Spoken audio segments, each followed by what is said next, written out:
హైదరాబాద్ లో పెద్ద జూపిగిలి కృష్ణారావు గారి నాయకత్వంలో పరేడ్ గ్రౌండ్ లోపల మరి పతంగుల పండుగ జరిగింది. 40 దేశాల నుంచి పతంగులు ఎగరేసిన వచ్చారు. దాదాపు 100 మంది. అక్కడ ఒక స్వీట్ ఫెస్టివల్ కూడా జరుగుతుంది, కైట్ అండ్ స్వీట్ ఫెస్టివల్. 1200 రకాల మిఠాయి. మన నెక్స్ట్ టైం స్వీట్ ఫెస్టివల్ కూడా పెడదాం. ఇక్కడ అన్ని రకాల స్వీట్లు ఎవరెవరు చేసుకొచ్చి ఎక్కడెక్కడ వాళ్ళు అమ్మదాల్చుకుంటే అమ్ముకునేదిగా మనం ఒక స్టాల్ పెట్టి, ఇది మొదటిసారి చాలా పెద్దగా next time kite festival and sweet festival Husnabad లో పెద్దగా టూరిజం కింద అప్పటి వరకు మొత్తం ప్రాజెక్ట్ ఇదంతా కూడా కంప్లీట్ అవుతుంది.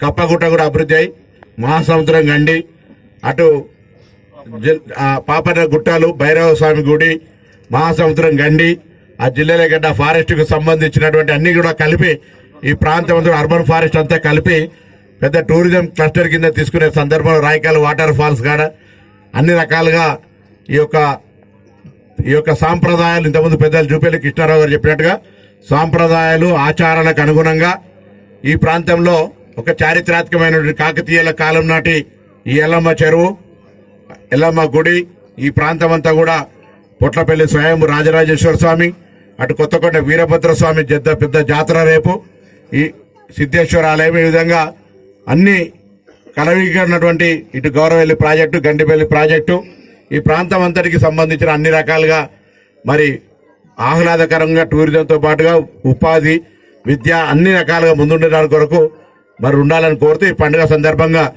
గంగిరెద్దులు, మంచి ముగ్గులు, మరి రంగురంగుల ముగ్గులతోటి పండుగను సుఖ సంతోషాలతో, ఎందుకంటే రైతుల పండుగ ఇది, సమృద్ధి వర్షాలు, మంచి ఆయురారోగ్యాలతోటి పాడి పంటలతో ఉండాలని కోరుకుంటూ అందరికీ సందర్భంగా హృదయపూర్వకంగా సంక్రాంతి శుభాకాంక్షలు.